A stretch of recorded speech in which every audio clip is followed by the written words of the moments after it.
I'm attorney Phil Jusino, and this is Finding Common Ground here on Altice Channel 115. You can see this show every Saturday on Altice Channel 115.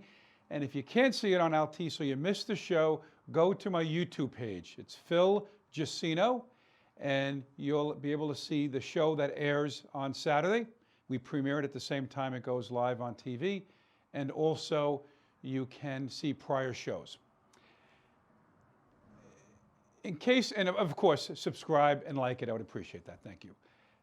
This show is billed as politics, law, and social commentary with an edge. If you're new to the show, I think you're going to like it. We talk politics. We talk a little bit about the law and the interplay between the two. We talk about current events. I give my opinions on what I call social commentary, and I do it with an edge. So let's get to it. Today, this show is going to cover a number of things. One of the things it's going to cover is politics. And right now, we are gearing up for a presidential election in under 100 days. It might even be like 75 by the time this show airs, maybe less. November 3rd, we have a big election, a presidential election. Congress persons are running. We have local officials running for office. A very, very important election. And I personally think that this is the most important election since 1860, when Abraham Lincoln defeated Democrat John C. Breckinridge. That was the start of the Civil War shortly thereafter, and it was an extremely, extremely important election. Now, all presidential elections are important, don't get me wrong, but some are more important than others. Reagan-Carter, 1980, that was an important election. 2016, an extremely important election where President Trump defeated HRC, Hillary Rodham Clinton. Very important election. I think the one coming up between Joe Biden and President currently, Donald Trump, and I believe that he will win re-election. My opinion. Could I be wrong? Of course I could. I wasn't wrong in 16. But I want to lay out a couple of things today. We're going to discuss the speech, the 1-minute speech made by AOC at the Democrat National Telethon, or they call it the convention, but it seemed like a telethon to me. And I understand because of COVID, they couldn't all be in the same room, but I think it could have did a little better job. The Republicans step up to the plate next week. It's going to be interesting. And I think you're going to see a contrast. With the election coming up, Joe Biden picked Kamala Harris for VP. The first, I don't know if you're billing it as Indian or black or Jamaican, however they're phrasing it, but certainly a woman of color for VP. We've had females run before. Sarah Palin, we had Geraldine Ferraro. They were not successful. Now we have Joe Biden, and I believe he boxed himself in when he said he was going to pick a woman, and then eventually it was going to be a woman of color. So he eliminated about 94% of the population, and he picked Kamala Harris, an accomplished woman.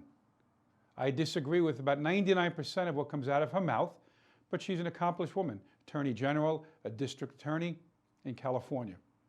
In fact, she worked with I believe it was Beau Biden, who passed away some years ago, and they were in the Attorney General's office, I believe, together.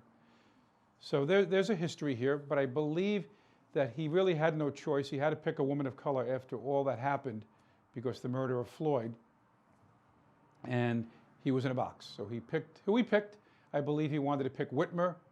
I believe that he wanted to pick Elizabeth Warren, but I believe he really had little choice. So before I get to some of the speeches that were made by Michelle Obama and AOC, I just wanted to talk about something I saw this morning on Fox News. Now, I've always said independent voters decide presidential elections, and I stand by that, and it will not be any different in 2020 on November 3rd.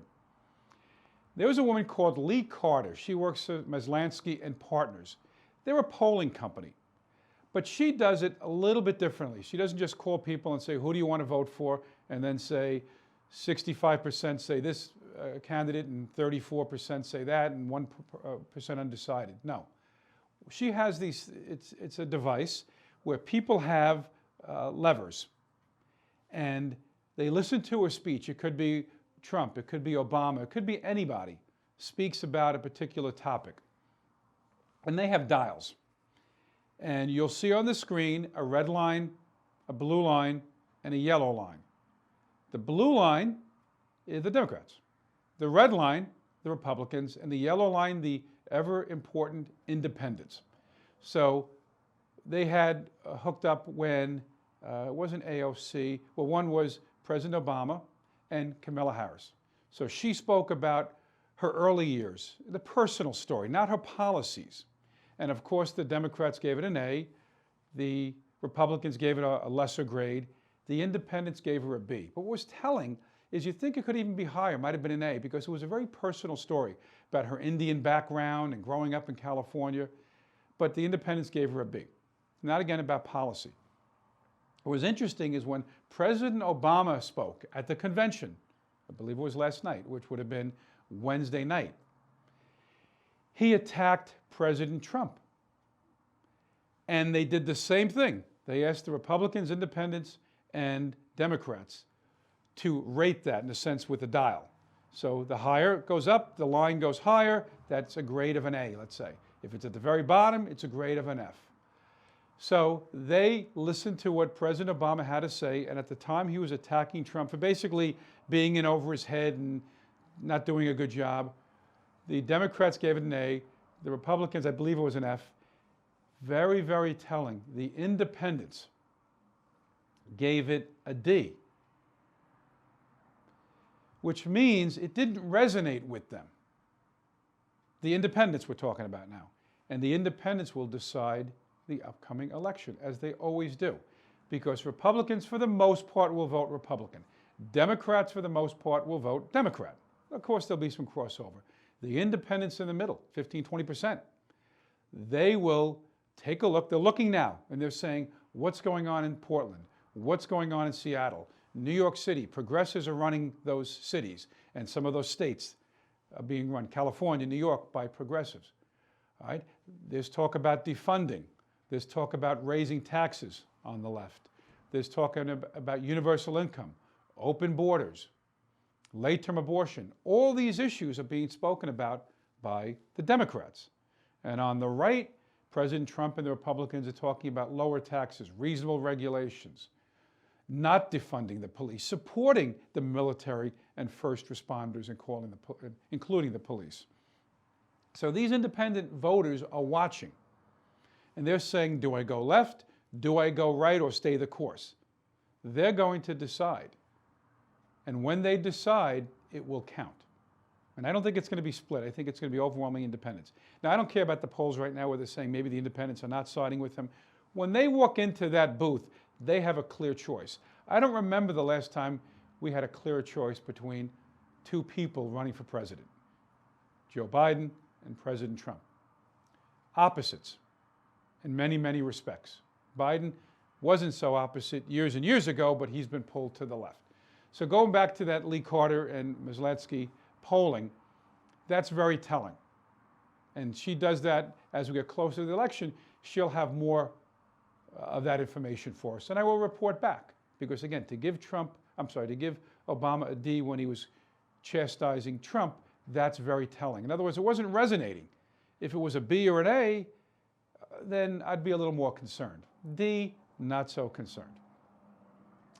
Now, right now, we have a battle for what I call the heart and soul of the country. You have people on the left believing one thing, you have people on the right believing another. Now, the convention, you'd think each party has a chance to highlight their strengths and bring out the weaknesses of the other party. That's what conventions traditionally do. It's a campaign. But what have we been seeing by the Democrats in this convention? A very, very negative message, very bleak, very bleak. It's as though America is a bad country. Joe Biden, hardly mentioned, is a decent guy, and Trump is the devil incarnate. That's basically the message. They spent so much time attacking President Trump and not really talking in positive terms, or at all, about Joe Biden. In fact, let's go to AOC's speech. She spoke for a minute. I call her the face of the Democrat Party. Even though they gave her a minute, She's one of the faces. She's a rock star in that Democrat Party, just like Bernie Sanders. So what did AOC have to say?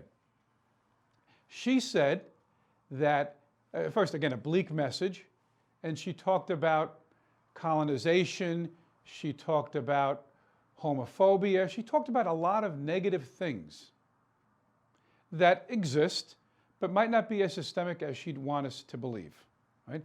So what did she say? One of the things she said is that in this 21st century, we have to establish a living wage, labor rights for all people in the United States. Okay, that sounds good.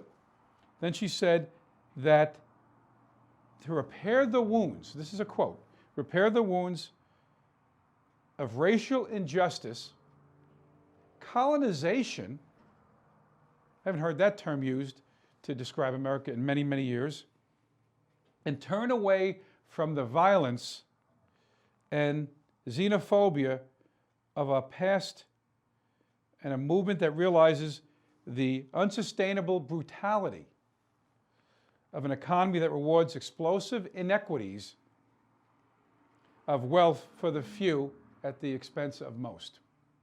So she's looking at it like, all right, this world is not fair. Why get up in the morning?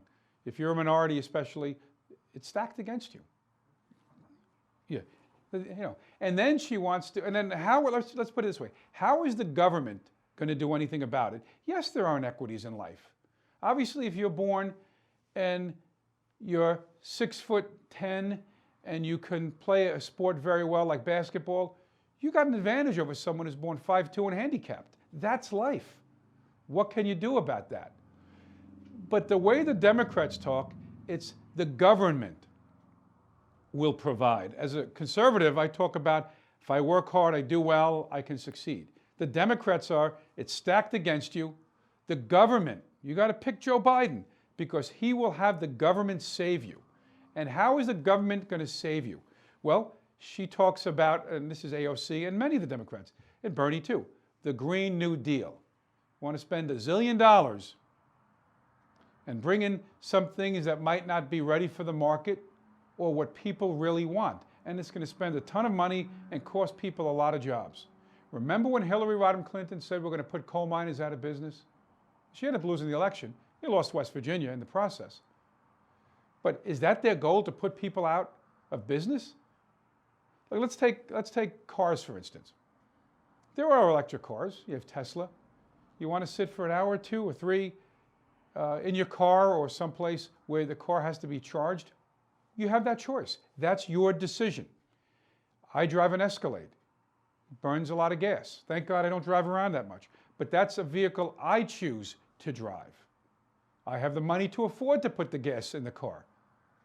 I don't want somebody telling me I have to have an electric car by somebody who drives around in an entourage and has a private jet and maybe a yacht like Mark Cuban. They're going to tell me what I have to drive? I don't think so. So what does AOC think the government can do for us? Raise taxes, the Green New Deal, defunding the police. Now, when I first said that a month ago, people were like, they don't really want to do that. They're doing it now. Even Biden used a form of defunding, shifting money away from the police. That's a form of defunding the police. Less police on the streets. Is that what the average person in Chicago wants? I don't think so. Or Baltimore, New York City. They don't want less police. You know who wants less police? BLM. And you know who else? The criminals on the streets. If there are less cops, they're less likely to get arrested. If I live in a poor neighborhood, I want police there. I would love police at every corner because I got nothing to hide. I got nothing to lose if there are more police there. I have more to lose if there are less police there because then my house gets burglarized. Or drive-by shootings happen more frequently when there's less police, less oversight. What else does AOC want the government to do? Reparations, and that's a left thing that they brought up. The conservatives didn't bring up reparations. Reparations, universal basic income. They're talking a lot about that. What is that? Well, you don't have to do anything and you'll get money. You'll get a check. Now, the Dems love what's going on now because with COVID, they can say, well, you need money. And that's true. You tell someone not to go to work, you got to help them out a little bit. But do we want universal income in 2022, 2023, into the future? No. Some people want it, but a hardworking conservative doesn't want that. They're saying, get the government off my back, less regulations. Also, AOC wants open borders, right? They might not come and use that terminology, but they want to weaken, get rid of ICE. They want to weaken immigration. They don't want to build any more walls. Let anybody come in. And then when they come in, they're going to get free this and free that. Biden said it. Now, Biden said, I'm going to be the most progressive president. That's pretty scary. And the list I just read to you are things that they want to institute, the liberals, the Democrats. That's their party. Nothing I said was not brought up by the Democrats. Defunding, taxes, regulations, galore. I spoke to somebody who was in the financial industry a little while ago, and he said if Biden gets in, the stock market is going to take a hit. No question. Because he might bring in somebody like Elizabeth Warren, who would love to go after Wall Street and decimate them. I did a post the other day. In fact, it was about 2 days ago. And I said the stock market is doing very well, hit a record high, within a very, very short period of time from when the market tanked because of COVID. It wasn't Trump's fault, it wasn't anybody's fault. COVID-19 hit us hard. It affected the economy. Sometimes it takes 3 or 4 years to get back. Didn't this time. And the person made a comment that, in a nasty way, saying that the economy and the stock market are two different things, and that's not true. Now, they're not the same thing, but they are linked. Because if the economy is doing poorly, often the stock market is not doing well because the companies aren't making money. They're not generating income. And then people might not have the money to buy the stocks. So it has an effect. Also, if you're in the game, meaning you have a pension, you have a 401k, you have an annuity, you have a brokerage account like I do, I have pretty much all of them, you care about the stock market because if the stock market doesn't do well, it affects your retirement. So even if you have a pension, you'd be like, I'm not in the stock market. Yeah, you are. Where do you think pensions invest their money? Could be the bond market, stock market, in the markets. They don't just stick it in a bank account where you earn, what, 0.0001%? No. They buy stock, they do different things to invest your money.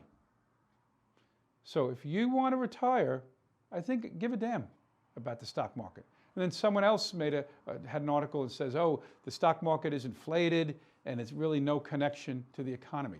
Now that article, and I said to this person, the article was from June. We are the latter part of August right now.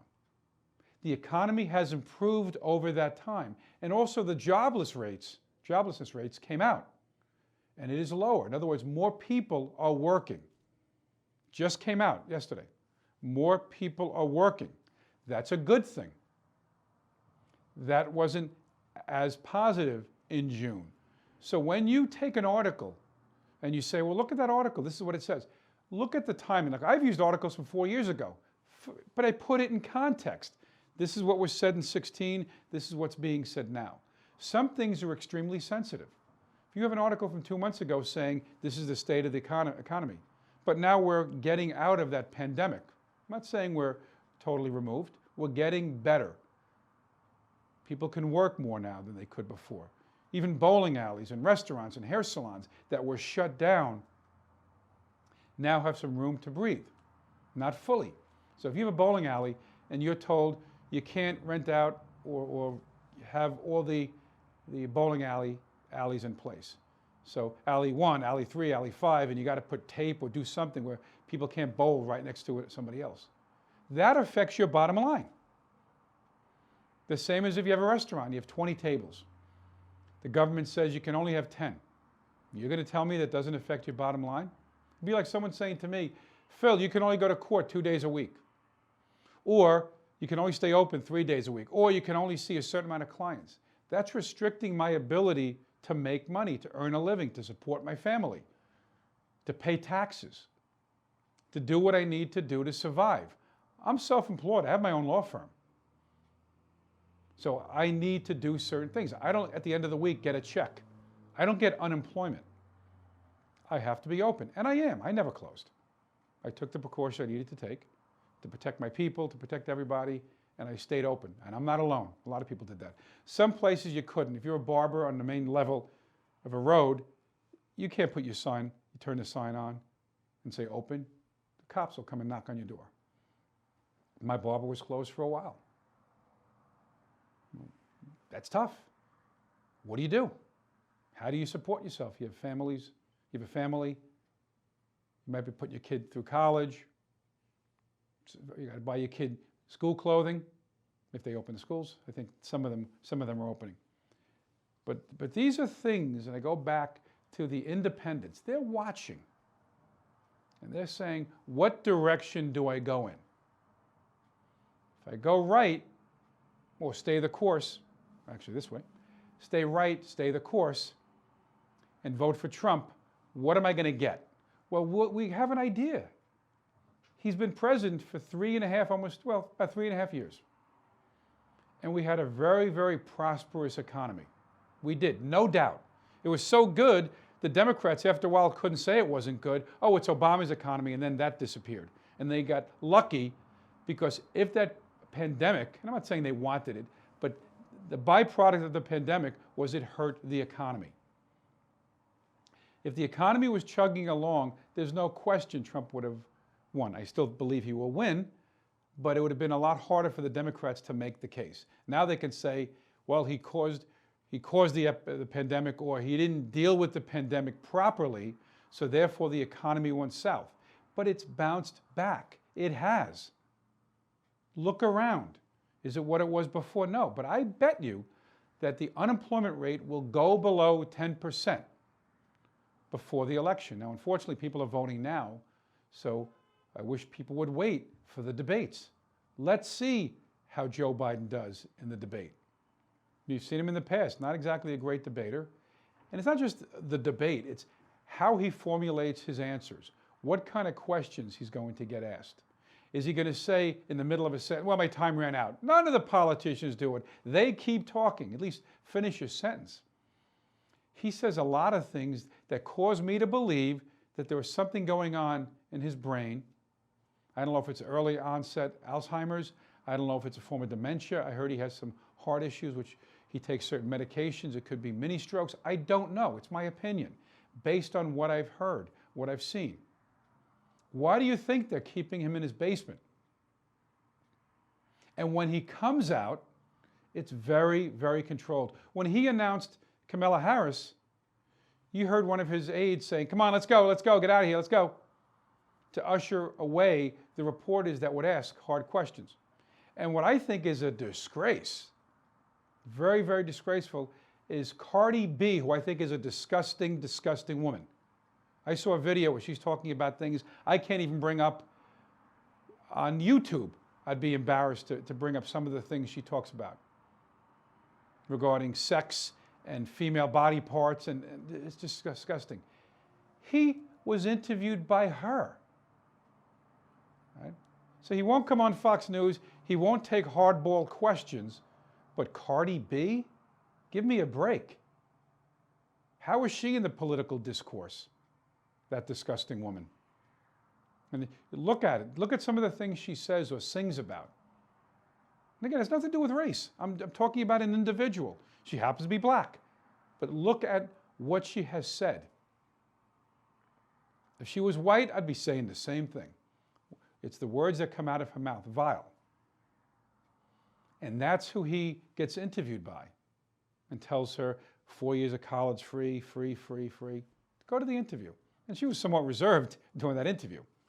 But I'm talking about in general, how she comes across. Why isn't he going to be interviewed? Well, he sends his wife to be interviewed by someone, and he won't do the same thing. Trump will take on anybody. Trump withstands the slings and arrows on a daily basis. Those reporters, sometimes they're rude. They're going to ask him questions. He stands there and he takes it. So you might not like him. You might think many negative things about the guy. He's not afraid to stand there and be questioned by hostile questioners. No question. And he answers the questions. They might not like the answer. He answers the question. He goes back at them. He's a counterpuncher. He's extremely transparent. I guarantee you Biden would not do what he does. If Biden gets in by some miracle, which I don't think he will, he's not going to sit there with hostile questioners and say, okay, next question. He's not going to do that. They're going to protect him. They're doing it now.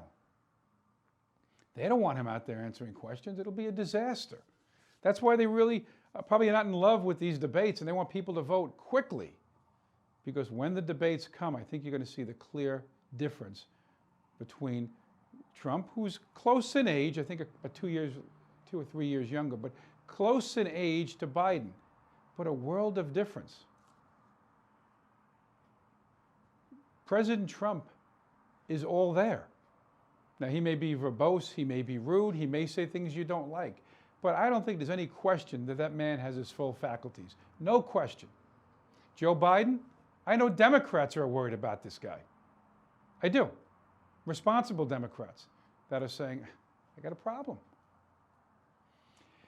Now, what's interesting is on Fox News this morning, Pete Hegseth, who used to be in the Army, he's now a Fox News employee. He's on, I think he does the morning show on weekends. And he goes around and he interviews people in diners. Now, he interviewed someone this morning who's a former police officer who's a self-described lefty. This is not some guy wearing a MAGA hat saying, I'm voting for Trump. And this is what I like to hear. He's self-described lefty, his word, not mine. And he was asked about who he was going to vote for. Now, he didn't speak in glowing terms of President Trump. He didn't say, yeah, Trump, Trump, Trump. Like Leo Tyrell, who's done a 180, civil rights attorney, now he's like, I'm for Trump. And I'll get to him in a second. But this man, sitting at a diner, who describes himself as a lefty, not just a Democrat, a lefty, said, I am voting for the Republicans, and that includes Trump. Again, not in glowing terms, but he said the Democrat Party left me behind. Very telling. The Democrat Party left me behind. No wonder. They've gone so far left, it's ridiculous. Look who the rock stars in the Democrat Party happen to be. Bernie Sanders, AOC, Beto to a lesser extent. You can't get any more far left than Bernie Sanders. He wants to bring back communism, but Bernie Sanders, he says he's a socialist. On steroids, I believe, but still. AOC, who nominated him, symbolically nominated Bernie Sanders for president. I'm still not clear. They said he seconded the notion for him, and I know he had some votes, and I think it was symbolic, obviously, but that's who she really supports. If it was up to AOC, Bernie Sanders would be the Democrat nominee and hopefully our next president, to her. Now, we know Bernie Sanders is far left, and that's why many Democrats and the National Democrat Party didn't want Sanders. That's why the whole thing was rigged against him like it was in 2016. They didn't want him. They wanted anybody else. Biden was their guy. They would take Bloomberg. Bloomberg was a disaster in the debates and knocked himself out of contention. So Bernie, AOC, Beto, Elizabeth Warren, far left. They are going to be the faces you see if Joe Biden is elected president. No question. AOC is going to be prominent. Elizabeth Warren is going to be prominent. Bernie Sanders, they did a manifesto together, which pulled Biden further to the left. So those are the people you're going to see. If AOC gets in, she's going to want to push the Green New Deal, reparations, basic universal income. Elizabeth Warren wants to break up certain companies, will go after Wall Street, will hurt the economic engine of this country. She will. She basically said it when she was running.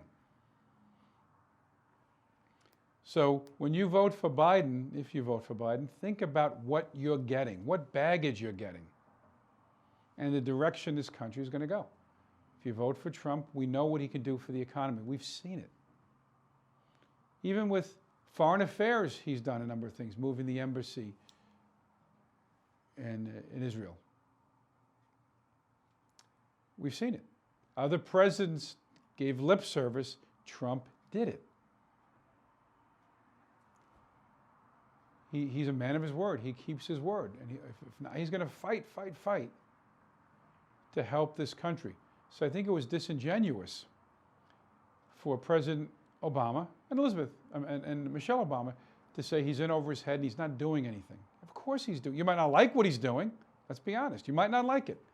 But he's doing what he thinks is best for this country. He's willing to send troops, if he's asked, to places like Chicago and Portland.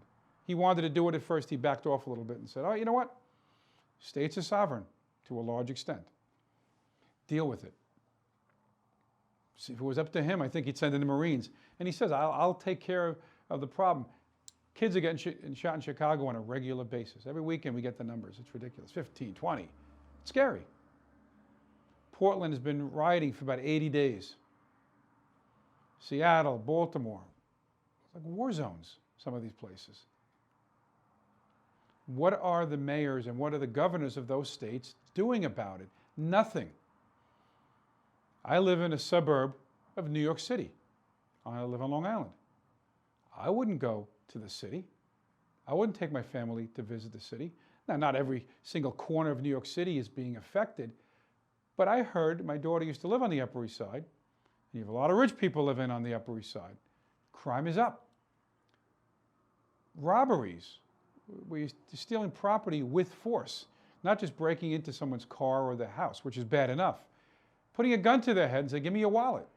That's happening in the rich enclaves. And I've said this before. When you see crime in the Upper East Side, the Upper West Side, go up, bad sign. Because generally politicians, that's where they get a lot of their money from. They want to keep those places safe. Yeah, let the crime go on in the bad neighborhoods. What's the big deal? Not my attitude, theirs. Right? Perfect example. Lightfoot, mayor of Chicago. People die on a daily basis. 2 a day, 3 a day. People, 7 a day are getting shot.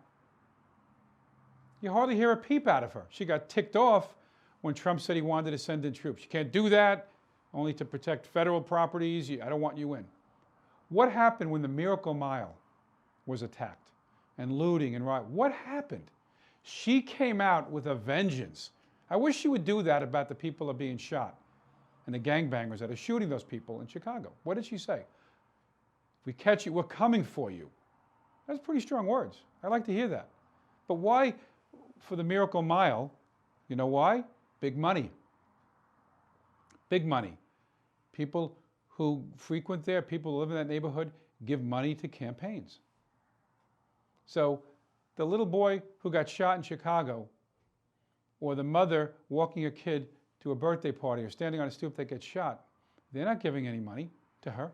She doesn't benefit one iota, because those people are going to still vote for her, or maybe not vote for her, but they're not going to vote for someone else. So she's pretty secure in, okay, people are going to get shot in Chicago. It's a way of life. Wait a minute, you're attacking the Miracle Mile? I can't have that. That's Oprah's neck of the woods. We can't have that. I'm coming for you. Her words. What does that tell you? Those are her priorities. Protect the great neighborhoods of the city, if you're the mayor or the governor. But it shouldn't be that way. You should protect, you should care. Just like Black Lives Matter, all lives matter. I was using blue, white, green, yellow. It doesn't matter. They all matter. Does a Black Life matter? If it really matters to BLM, if it really, really matters to Antifa, although they're out of their minds, if it really, really matters to Lightfoot and the politicians in Chicago, Baltimore, you name it, pick any, Seattle, Portland, if it matters to them, what are they doing about it? Right. Remember Sean Connery in The Outsiders? And Elliot Ness is saying, we got to stop this. And he said, what are you prepared to do about it, in the Scottish accent? What are you prepared to do about it? He meant, what are you going to do? You can talk a great game, like some of these politicians do. I'm going to do this, that, and the other. It's like a coach saying, all right, the first play of the game, we're going to throw a pass and get 10 yards. Then we're going to do an end around and get 20. Then we're going to do this. Then we're going to do that. It sounds great, right? What did Mike Tyson say? Everyone's got a plan until they get punched in the face. So what are these governors and mayors doing? What is de Blasio doing in the city? Nothing. He's painting BLM murals while the city burns. You know, in Rome, Nero fiddled while Rome burned? Well, what is de Blasio doing? He's not even talking a good game. He's against the police. He's doing a BLM mural while people are dying. It's almost looking like it had been years ago when you couldn't take your family to the city. And then Giuliani came in and cleaned up the mess. Why can't these Democrat mayors do something similar? You break a window, you're going to pay the price. You don't send out a message, you jump a turnstile, we're not going to go after you, or you can do this, you can do that. No, we're not going to do that. You don't telegraph it. Even if that's a policy you're going to follow. I'll give you another, it's like a president or a person that's running for president and saying, I'm going to pick this person for VP. Okay, keep all your options open until you make that decision. You might be leaning toward a female, or you might be leaning towards somebody. First of all, you should pick the best person. If it's black, fine. If it's white, if it's Chinese, if it's whatever, fine. But to come out months and months and months, as soon as you start to run and say, I'm going to pick a female, all right, you've eliminated half the population. Then when you come out and you say, I'm going to pick a person of color, let's say a black woman, you've eliminated about 94% of the population. That's not fair to the American people. That's not to say you can't pick a black female, but why say that's who I'm going to pick? And then when you pick that person, it's like they got it in there by default, because Harris checked the number of the boxes, female, black. Right? Wouldn't it have been better if he said, I'm going to pick the best candidate, I'm considering everybody? Sure. And if you pick her, you say, you know what, she was the best, in my opinion, the best candidate for VP. But when you eliminate it, it sounds kind of funny. Right? The same thing when a mayor or a governor says, we're not going to arrest people that spit on the sidewalk, or we're not going to arrest people that jump the turnstile, or maybe loot, or break a window, or stands on the corner and stops the flow of traffic with a squeegee. We're not going to do anything about that. You telegraph that, and you're going to have people jumping the turnstiles because, hey, why pay a couple of bucks to get in onto a subway? I'll jump the turnstile, there's no consequences. I live on Long Island, and we have the Long Island Expressway. People speed on that every day. I had clients, personally have clients, gone over 100 miles an hour. Crazy, but they've done it. I didn't realize I was going so fast, or whatever the excuse is. 100 miles an hour, 90 miles an hour, you name it. I think my record, I think it was like 104, 105, not personally, client of mine. If the police came out tomorrow and said, we're not going to arrest anybody or charge anybody or issue tickets for anyone speeding. We're going to focus in on the more important crimes. What do you think is going to happen tomorrow? Somebody, maybe even me, is going to go faster than maybe I normally would, thinking it's safe. Maybe I'm going 80. Because normally the word is you don't want to go more than like 70. If you're under 70 and the speed limit is 55, you're generally okay. Right? I don't see too many tickets issued for 69 miles an hour, 68 miles an hour. I don't, unless it's a lower speed, like in a 40 or something. So let's be honest. You go under 70, you're probably okay. You go over 70, you may get a ticket. If they said, we're not going to pick up speeders unless they're going over 90, you're going to have a lot of people going up to 90. A lot. There are people doing it now. You'll do it more. And then there'll be carnage on those roads because people will get into more accidents. This is not the Autobahn.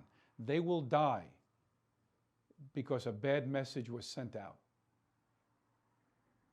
That's what politicians do, that telegraph. That's what politicians do, that telegraph. They're going to pick a white or a black or a green or a yellow or a purple.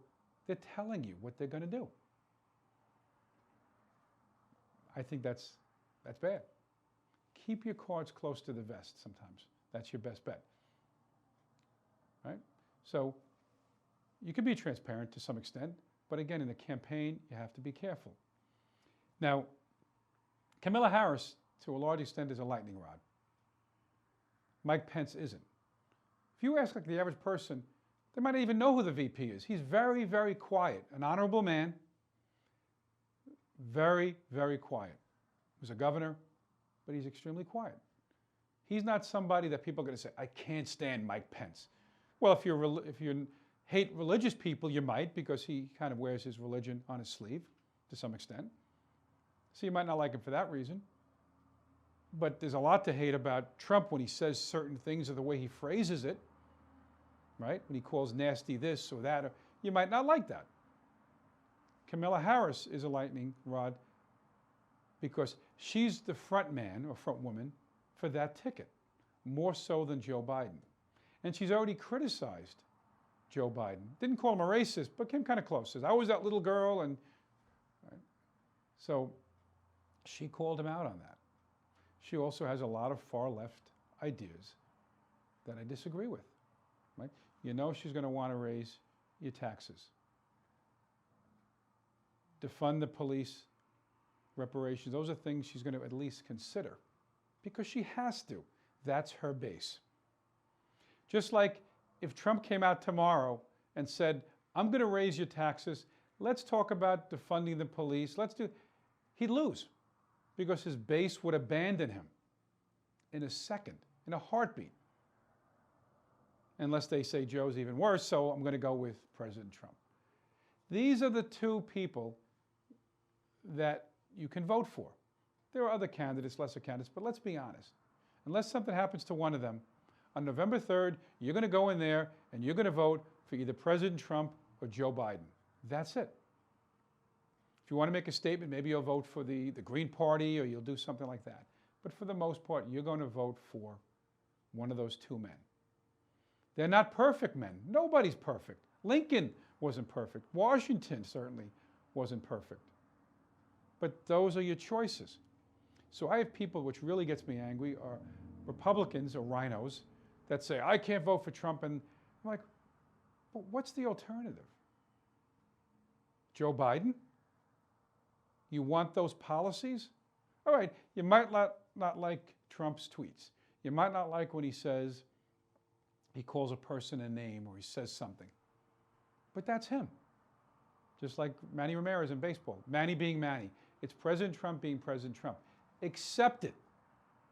You don't have to like it. Right? If I ran for president tomorrow, there might be things you don't like about me.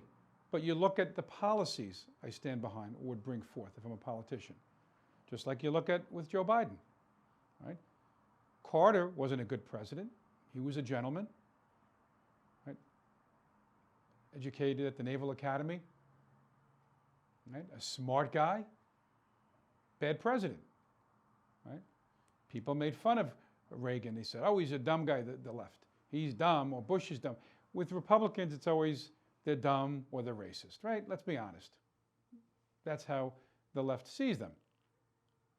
They can't just go after the policies. They got to go after them personally. Oh, he's a dumb guy, or he's a whatever. When I talk about Biden and I think there are mental deficiencies, I'm not doing it for the purposes of trying to insult the man. That's my opinion of his mental faculties. My opinion. You could have a disagreement. I know some Democrats and some on the left that I've spoken to that have some concerns, right? Just like you might have concerns about some of the things that Trump says. That's okay. But you have to look at what they're ultimately going to do for you or not do for you. We know with Trump we had a good economy until the pandemic hit. It will be that way again and better. Because some of the things I said before on the list, one of them is regulations. You're going to have regulation nation like you had before with a Democrat in there. It's going to be hard to open a lemonade stand. With Trump, it's going to be reasonable regulations. He gets rid of the ones that hamper our ability to open a business, to succeed. Yes, you want clean water and all of that. Important. But you don't have to stifle people and make it so difficult to open a business or to stay employed. You can't do that if you want to attract business. And small businesses, they're the economic engine of the economy. Small bit could be up to a couple of hundred employees. It's still considered a small business. And big business is important as well. They employ a lot of people. So if you come at this whole thing with the opinion that big business is bad, well, who do you think employs people? Businesses. If you want the government to be the biggest employer, have your head examined. That's not the way to go. Those jobs are important, but the private sector is extremely, extremely important. That's why we suffered. This economy suffered because businesses were shut down. Judges, support magistrates, people in the court system, they got paid. Even when they weren't coming into work, they got paid. Other governmental employees, they stayed on the payroll even though their offices were closed. They still got their paycheck. Businesses that were told to close down, yes, they got some measure of a PPP loan, they got some measure of unemployment, but they were shut down. We know many businesses went out of business and are never coming back or just hanging on by a thread. We know that. My business took a hit, bounced back. I didn't close, but the courts were closed. So some people who maybe wanted to hire me, and I heard this, well, they're out of work. And again, the economy is not just one segment. People have to have money to buy goods and services. If people don't have the ability to buy goods and services, businesses get hurt. They lay people off. Then those people don't have the ability or the money to buy goods and services. Right? The economy is a vast thing, right? We have all kinds of businesses. We have governmental agencies. We have big business. We have small business. You know, a barber shop or a gym that's closed. They can't make money. They hire people. So those people then can't go out and maybe hire an attorney for a legal matter that they have. It's all part of a puzzle. And when pieces of the puzzle are taken away, you don't have the whole picture.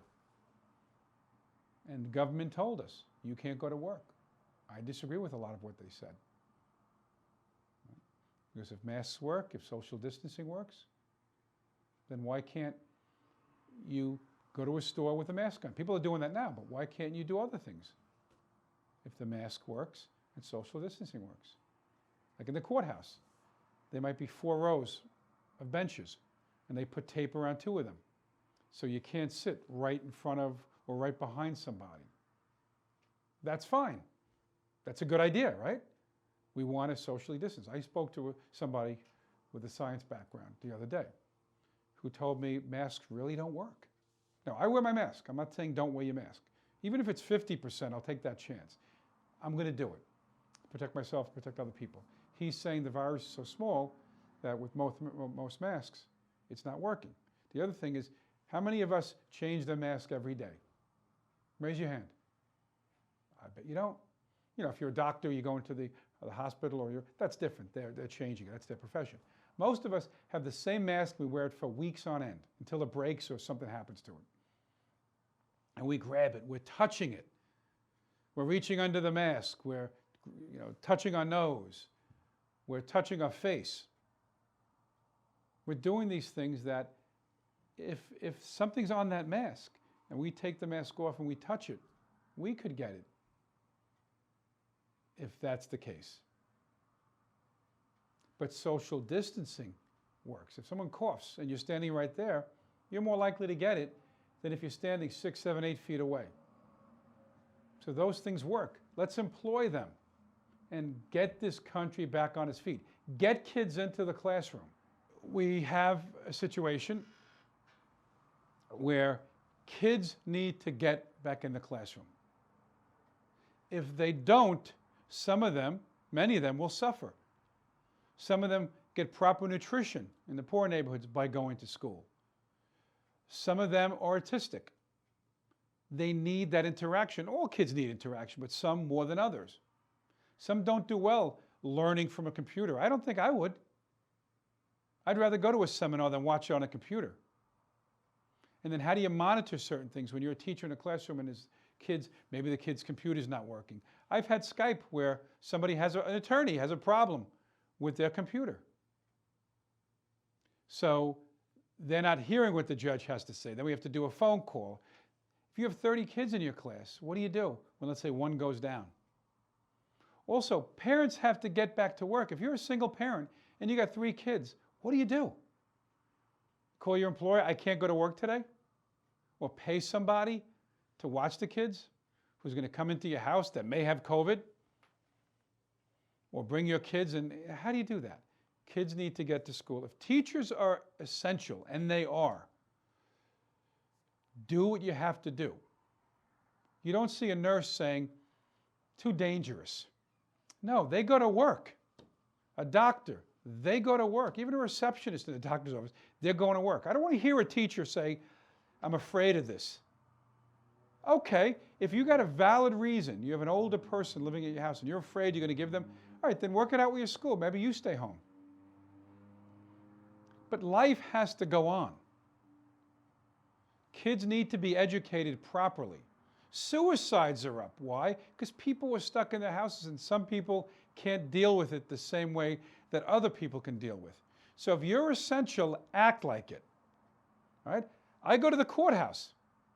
There are people there. I could say, oh, I'm afraid. No, I don't think it. I put my mask on, I throw my suit on, and I go to court. That's what teachers should do. And I like teachers. But I'm saying for the ones of you that the teachers' unions, and I'm getting a little angry about this, the teachers' unions in California, well, we can't open up unless you defund the police. Nonsense. That means you're a coward. And you know what? They're not even cowards. They want their agenda to be put forth. Defund. Do certain things that have nothing to do with education. Address the educational issues. Address the safety issues. But don't bring up defund the police. They did. Okay, a union. Or the teachers saying, none of us want to go back. We're going to band together. Get in the classroom. Do what you have to do to make it safe. If a kid has a disease or something, just like if you had cancer, you don't close the school because a teacher has cancer. Yeah. You open it and that teacher doesn't go in if it's an issue.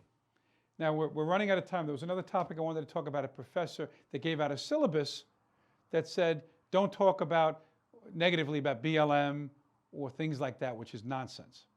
Right? You can't talk about BLM. You could bash Trump all you want, but you can't talk about BLM. And I think that's wrong. We didn't have the time for that, but we'll get to that. I wrote a book called Divorce, A Practical Guide, a great read. It goes from, I call it from soup to nuts. What happens when you're contemplating a divorce? What happens when you're in a divorce? What happens after the divorce? All the issues that are related. You can go to my website, JusinoLaw.com, to read more about, or get more information about divorce, family court, criminal law, and go to my website, JusinoLaw.com. Also, YouTube, Phil Jusino, like, subscribe. You can see me on Facebook. Those are areas where, social media, where you can get additional information. Right. And I do things on a weekly basis, so you can get weekly content in between seeing my shows. Thanks for watching. You have a great week.